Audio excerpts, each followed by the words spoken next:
اس کو یہاں پر میرٹ پر وہ فائٹ کریں۔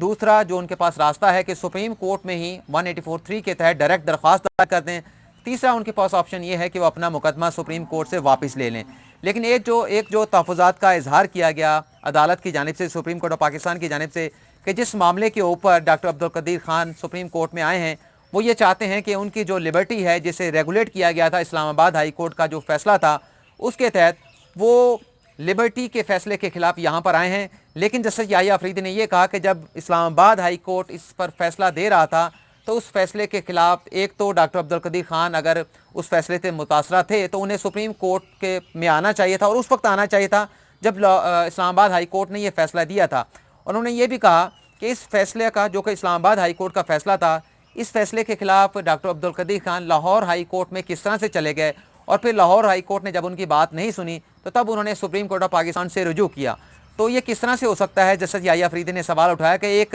جب ہائی کورٹ فیصلہ دے دیتی ہے جس میں ڈاکٹر عبدالقدیر خان صاحب نے اپنا بیان حلفی بھی وہاں پر جمع کرایا تھا، اور ان کے بیان حلفی کے اوپر ایک متفقہ فیصلہ ان کی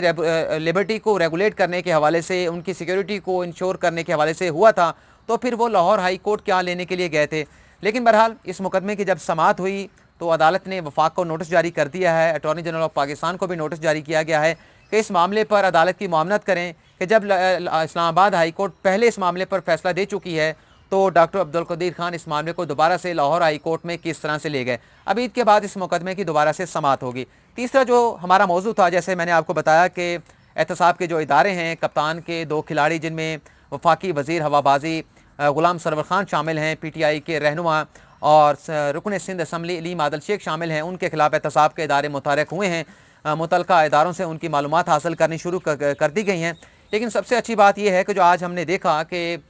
غلام سرور خان وفاقی وزیر ہوا بازی نے آج قومی اسمبلی میں اپنا خطاب بھی کیا۔ ان کی جانب سے نیب کا جو احتساب کا عمل ان کے خلاف شروع کیا گیا ہے، ان کے احساسوں کی جو معلومات راولپنڈی انتظامیہ سے حاصل کرنے کے لیے خطوط لکھا گیا ہے، غلام سرور خان صاحب نے ان تمام عمل کا خیر مقدم کیا ہے، ویلکم کیا ہے، اور ان کی جانب سے ایک ننھی خواہش کا یہ اظہار کیا گیا ہے کہ میرا احتساب کریں۔ میں 1970 سے سیاست میں ہوں، لیکن ان لوگوں کا بھی احتساب کریں جو 3 مرتبہ وفاقی وزیر رہ چکے ہیں۔ میں یہ نہیں کہتا کہ میرا کیوں ہو رہا ہے، لیکن میں یہ کہہ رہا ہوں کہ ان لوگوں کا بھی کریں، اور میرا تو بلکہ انہوں نے کہا غلام سرور خان نے کہ 1970 سے کریں، 1985 سے نہ کریں۔ نیب کا قانون تو یہ کہتا ہے کہ 1985 تک وہ احتساب کر سکتا ہے، اس سے پیچھے نہیں جا سکتا، لیکن میں 1970 تک اپنا احتساب کروانے کے لیے تیار ہوں۔ اور ان کی جانب سے یہ بھی کہا گیا کہ نہ صرف میرا بلکہ جو حکومت میں لوگ موجود ہیں، جو کابینہ میں جو لوگ موجود ہیں، ان کا احتساب بھی ہونا چاہیے۔ میں گھبرانے والا نہیں ہوں، اور میں یہ بھی الزام نہیں لگاؤں گا کہ نیب کا ادارہ جو ہے وہ غیر جانبدار نہیں ہے۔ اپوزیشن نے جس طرح سے احتساب کے اداروں کے خلاف نامناسب الفاظ استعمال کیے، میں اس طرح کے الفاظ استعمال نہیں کروں گا۔ مجھے نیب کے اوپر مکمل طور پر اعتماد ہے، مجھے امید ہے کہ نیب سے مجھے مکمل انصاف ملے گا۔ تو یہ بڑا اچھا جیسے جو ہے وہ وفاقی وزیر غلام سرور خان کی جانب سے دیا گیا ہے، اور آپ نے دیکھا ناظرین کہ اپوزیشن کی جانب سے احتساب کے ادارے نیب کے اوپر بہت زیادہ تحفظات کا اظہار کیا جاتا ہے، بلکہ یہاں تک کہا جاتا ہے کہ نیب نیازی گٹھ جوڑ ہے، اور اسی وجہ سے اپوزیشن کی جو گرفتاریاں ہیں وہ عمل میں لائی جاتی ہیں۔ اب ہم بات کر رہتے ہیں کپتان کے دوسرے کھلاڑی کے حوالے سے، علیم عادل شیخ کے حوالے سے، جو کہ ممبر سندھ اسمبلی ہیں۔ ان کے خلاف اینٹی کرپشن سندھ نے ایک تحقیقات مکمل کی ہیں، جس میں یہ حقائق جو ہے وہ بتائے گئے ہیں۔ یہ الزام لگایا گیا ہے کہ 207 ایکڑ زمین علیم عادل شیخ صاحب نے اپنے ایک فرنٹ مین جن کا نام طارق قریشی ہے، جام شوروں میں، جو کہ آبائی علاقہ ہے وزیر اعلیٰ سندھ مراد علی شاہ کا،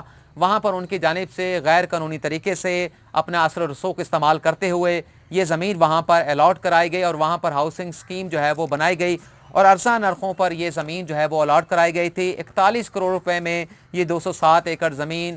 سرکاری افسران کو ساتھ ملاتے ہوئے ان کی ملی بھگت کے ساتھ یہ الاٹ ہوئی۔ اس پر اینٹی کرپشن سندھ نے یہ مقدمہ ان کے خلاف، یہ تحقیقات ان کے خلاف مکمل کر کے متعلقہ اداروں کو بھجوا دی گئی ہے۔ لیکن جو رد عمل سامنے آیا ہے علیم عادل شیخ صاحب کی جانب سے، ان کی جانب سے یہ کہا گیا ہے کہ جو کارروائی علیم عادل شیخ صاحب کی جانب سے یہ موقف دیا گیا ہے کہ وہ جو آواز بلند کرتے ہیں سندھ حکومت کے غلط اقدامات کے خلاف، غلط فیصلوں کے خلاف، تو یہ ہتھ کنڈے استعمال کیے جا رہے ہیں مراد علی شاہ سرکار کی جانب سے، پیپلز پارٹی کی جانب سے، سندھ حکومت کی جانب سے۔ لیکن انہوں نے بڑے واضح الفاظ میں کہا ہے کہ یہ جو رپورٹ تیار کی گئی ہے، یہ جس بھی فورم پر پیش ہوگی، میں اپنے جواب وہاں پر دوں گا، میں اپنے آپ کو وہاں پر اکاؤنٹیبل ٹھہراؤں گا، لیکن جو بھی سندھ حکومت کے کارنامے ہیں، سندھ حکومت کے جو فیصلے ہیں جہاں پر غفلت برتی جاتی ہے، عوام کو نظر انداز کیا جاتا ہے، ان کی جو بیڈ گورننس ہے، اس حوالے سے جو وہ آواز اٹھاتے رہے ہیں وہ اپنی آواز اسی طرح سے اٹھاتے رہیں گے. ان کی آواز کو اس قسم کے ہتھ کنڈوں کے ذریعے جو ہے وہ نہیں دبایا جا سکتا، بلکہ وہ زیادہ شدت کے ساتھ سندھ حکومت کے جو اس قسم کے ہتھ کنڈے ہیں، جو بیڈ گورننس ہے، اس کے اوپر اپنی آواز بلند کرتے رہیں گے اور سندھ حکومت کی کرپشن کو بے نقاب کرتے رہیں گے، ان کے غیر شفاف فیصلوں کو عوام کے سامنے لاتے رہیں گے. آج کی اس ویڈیو میں ناظرین اتنا ہی. آپ سے اجازت چاہتے ہیں. اللہ حافظ.